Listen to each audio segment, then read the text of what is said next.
All right. So I got lots of questions about redox reactions. I'm trying out a new recording environment for some videos. This might make things easier. I'm in a classroom right now over MCC. And so I wanted to talk about redox reactions, break it down a little bit, look at a few examples. So redox reaction, that stands for reduction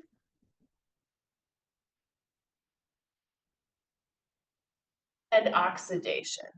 Oh, I can spell oxidation.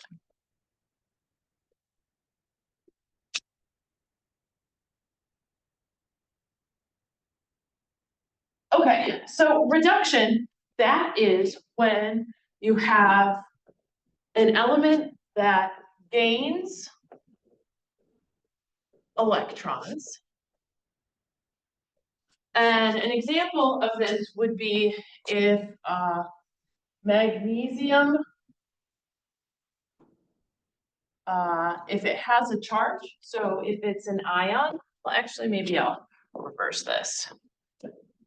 We're going to do a reverse example of what I was thinking. So if we had chlorine, all right, when chlorine becomes an ion, it gains electrons. Now, if it's chlorine as it exists in the environment as Cl2, what's going to happen is we're going to have two individual chloride ions involved. Each atom is going to gain an electron. And what happens is when you have chlorine by itself as an element, this actually has a neutral charge. When it becomes an ion, it now has a negative charge. So when we have a reduction, we see that the charge decreases as a result of gaining electrons. The opposite of reduction is oxidation. So oxidation, let's do our magnesium here.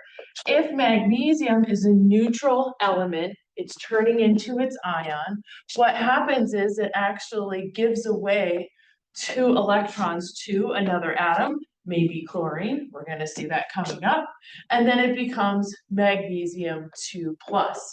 When we see magnesium written by itself without a charge, we assume that it has a charge of 0.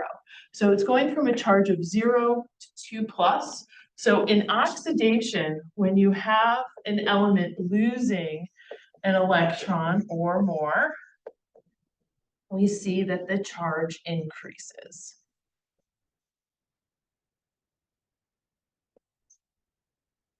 So in this, when we have a redox reaction, what's happening is, if we put this all together, it becomes a redox reaction. So for a redox, when we put it together, our magnesium is reacting with the chlorine, and it is creating magnesium chloride. In this redox reaction, we don't see the individual electrons, but we know that electrons are transferred. How do we know that? We look at the charges of the individual reactants and products. So whenever you see an element listed by itself as a single atom or as a diatomic element, when there's no charge indicated, you can assume that it is a 0 charge. When you have an ionic compound written, such as we have here, it's starting with a metal, you know it's formed from ions. Magnesium has a 2+ charge, and each of these chlorines has a -1 charge. So if I wasn't looking at this up here, and rather I was given a single redox reaction, I can determine who is being oxidized and who is being reduced by breaking down the charges and looking at seeing that my magnesium starts off as neutral, it gains a charge, which means it lost electrons. So you'll see that redox, we can phrase it in a couple ways. We can talk about what's happening to the electrons, or we can talk about the overall charge. So since the charge went up overall, this was oxidized. With chlorine, since the charge went from 0 to -1, the charge went down because it gained electrons, so the chlorine was reduced. So this is the basis behind, this is the definition of redox reactions. In our class, we're going to see reactions like this that involve ions, and we have full charges reflecting those electrons that are gained and lost. But then in our class, we are also looking at biological redox reactions, which are very, very important. And we're going to see over and over again when we get to metabolism. So when we're looking at biological reactions, redox reactions, there are no metals with nonmetals. It's all nonmetals covalently bonding. So these are trickier to look at. There is a shortcut. If you have redox reactions in biological systems. So how do you know which one you're looking at? If you see metals involved, you're looking at full charges. This is an ionic redox reaction. If you see no metals at all, you know you're dealing with biological redox reactions.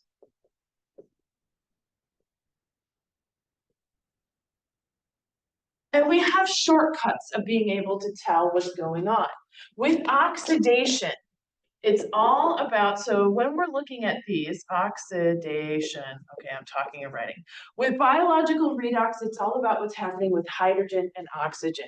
With oxidation, we are gaining oxygen or losing hydrogen. With reduction, we have losing oxygen or gaining hydrogen. Okay, now where does this come from? This comes from something called oxidation states. If you're searching around for redox videos from other chemistry courses, oxidation states is a little bit of a step up from what we're studying in this class. This is what we're using as a shortcut for helping us being able to tell whether we have an oxidation or reduction. So an example in your book is CH4O, and it is producing CH2O plus H2. When we look at CH4O and we see that it's becoming CH2O, it has lost hydrogens, therefore, because we're going from 4 hydrogens to 2 hydrogens, therefore, this is an oxidation. So don't always go straight for the hydrogens, because hydrogens, oxygens, they can be involved in the ionic redox reactions. What you really want to pay attention to is when you're doing redox reactions, first identify, are there any metals? If so, this is an ionic redox reaction. Look at your charges, break things down. If you see elements by themselves, they're neutral. If you don't see any metals, you see a lot of carbons, hydrogens, oxygens, then you're looking to see, okay, have I gained or lost oxygen? Have I gained or lost hydrogen? I hope that these examples have helped clarify some of your redox reaction questions. You can always come to me with more questions if you have them. Thank you.